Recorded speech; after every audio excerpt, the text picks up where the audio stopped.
천성을 가는 신앙 여정에 실족해서 지옥불에 떨어지는 사람들이 하나도 없으시기를 바랍니다. 사도께서는 철학을 주의하라 이렇게 말씀하셨어요. 철학은 그 시대에 아주 만연된 사상이었습니다. 그런데 그것이 신앙에 나쁜 영향을 끼칠 수 있으므로 그 대표적인 것이 영지주의라고 말씀드렸습니다. 헛된 속임수를 주의하라고 말씀하셨는데 여기 보면 망령되고 허탄한 신화를 버리고, 바울 사도께서 디모데에게 편지할 때 망령되고 허탄한 신화를 버리고, 이 말은 디모데마저도 신화 영향권 안에 있었음을 말합니다. 가지고 있으니까 버리라는 거죠. 모든 성도들이 그 당시의 배경 속에 그리스 신화가 깔려 있었던 것을 봅니다. 이것이 신앙에 나쁜 영향을 줄 수 있고 경우에 따라서는 탈선할 수도 있습니다. 그러니까 주의하라고 이렇게 말씀드렸습니다. 오늘날에도 이렇게 주의할 것이 있는데 그 중에 진화론이라는 이론이 있다고 그랬습니다. 이거는 아주 나쁜 영향을 가져다 줍니다. 근데 진화론의 가장 맹점이 뭐냐면 진화의 중간 단계 화석이 없다는 겁니다. 진화는 이렇게 진화를 하는 거 아닙니까? 그러면 그 중간에 그런 화석들이 발견이 돼야 되는데 이 진화론은 화석을 가지고 증거로 하니까, 근데 그 중간 단계 화석이 없다는 겁니다. 그러니까 각 종류대로 하나님께서 만드신 것이 맞다.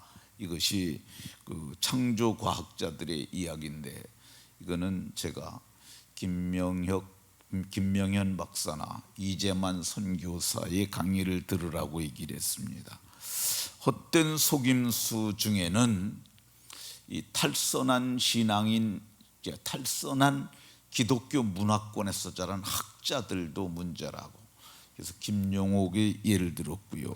오늘은 이 교회에 가만히 들어온 자들을 주의해야 함을 말씀하려 합니다. 갈라디아서 2장의 4절에 보면 이는 가만히 들어온 거짓 형제 때문이라. 이 헬라인 디도라도 억지로 할례를 받지 않게 했는데 그 이유가 뭐냐?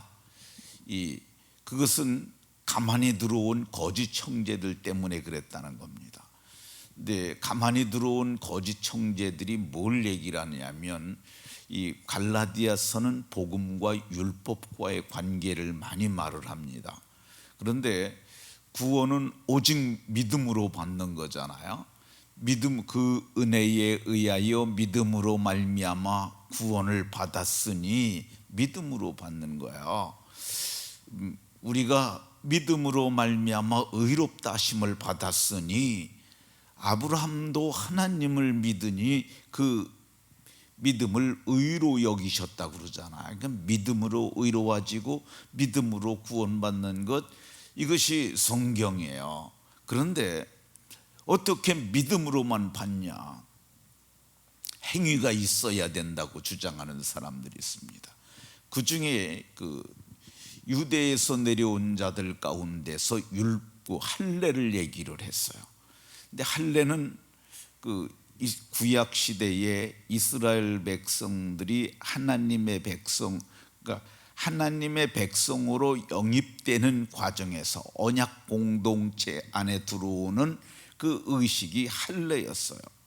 근데 그 할례를 통해서 남자들이 할례를 받는데 남성과 성적 관계를 통해서 할례가 여자들에게 전이가 되고 자녀들에게도, 그래서 그들은 그 할례를 받게 했어요. 난 지 8일 만에. 근데 이 할례가 세례로 대치가 됩니다. 손으로 하지 아니한 할례, 그게 그 세례라고 할 수 있습니다. 그렇게 되었음에도 불구하고 이 할례를 받으라고 얘기를 하는 사람들이 있었어요. 근데 사도는 뭐라 그러냐면 그들이 가만히 교회에 들어온 것이 뭐냐, 예수 안에서 우리가 가진 자유를 엿보고 우리를 종으로 삼게 하려 함이라.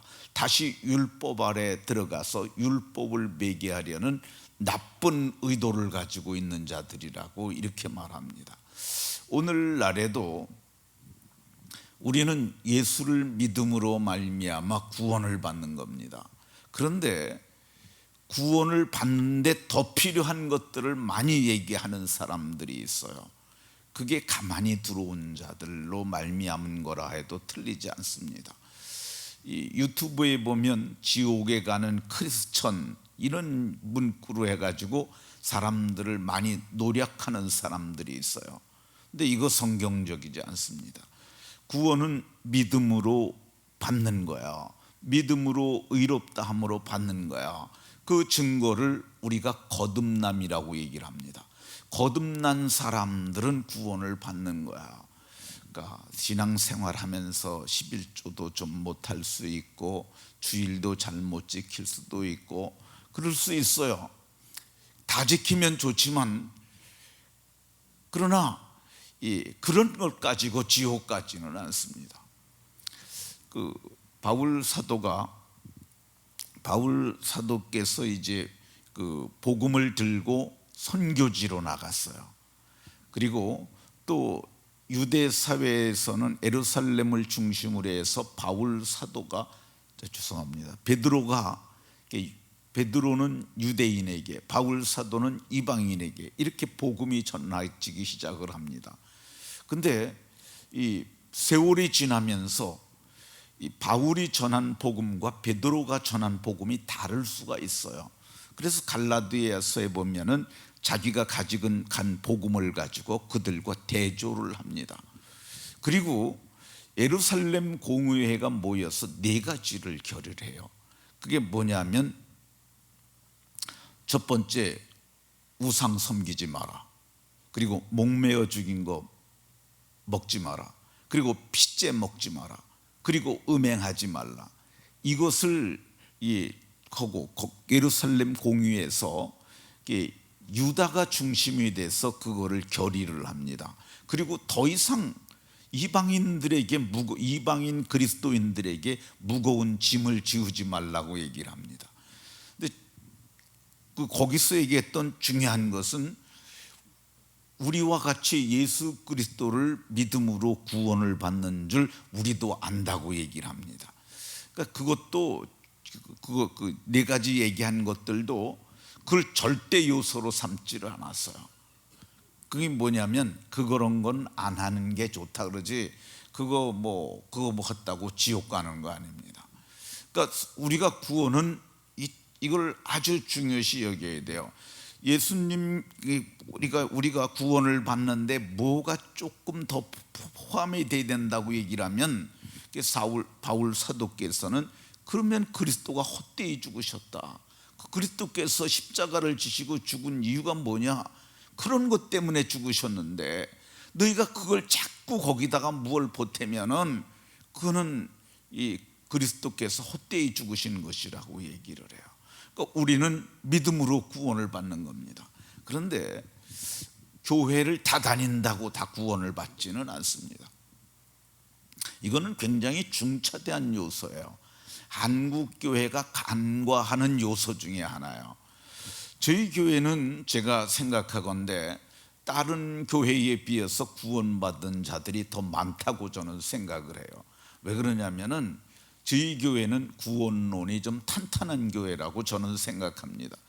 그 이유가 뭐냐면 1년에 2차례씩 제가 회심을 위한 설교를 하잖아요. 그래도 다른 교회는 그런 걸 아주 안 하는데 우리 교회는 이거를 해요. 근데 제가 이와 관련된 이런 설교를 하면 혹시 어떤 분들은 그럴 수 있어요. 목사님은 매년 이런 설교를 2번씩이나 한다고 그럴 수 있어요. 근데 아닙니다. 학교 선생님이 아이들이 가르칠 적에 잘하는 애들만 상대로 가르치지 않아요. 특수반이나 하는 거죠. 교회는 모든 사람들이 알아듣게 말을 해야 합니다. 그러니까 교회의 초신자들이 회심하여 온전한 그리스도인으로 자라나게 하는 것, 이것이 교회의 역할입니다. 그러니까 예수님을 믿어서 구원을 받게 하는 것.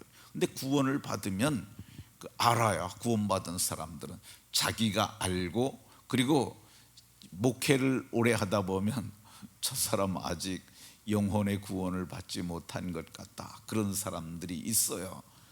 아이들도 그래요. 학생 애들도 그러고. 근데 사도는 자꾸 뭘 구원에다가, 예수 믿음으로 구원받는 것에다 뭘 보태는 자들, 에덴 동산에 가만히 들어와서 하와를 미혹해 했던 그것과 같은 가만히 들어온 자라는 말이 뱀이에요. 뱀. 그렇게 들어온 자들이라고 얘기를 하고 있어요. 그러니까 무엇을 보태면 안 되고 빼도 안 됩니다. 예수님이 절대 이유인 줄로 믿으시고, 그렇게 해서 믿음으로 구원을 얻는 성도들이 다 되시고, 그리고 주의함으로 우리 교회 맡은 양무리들도 하나도 이루어지지 않는 은혜가 있으시기를 예수 그리스도의 이름으로 축원합니다.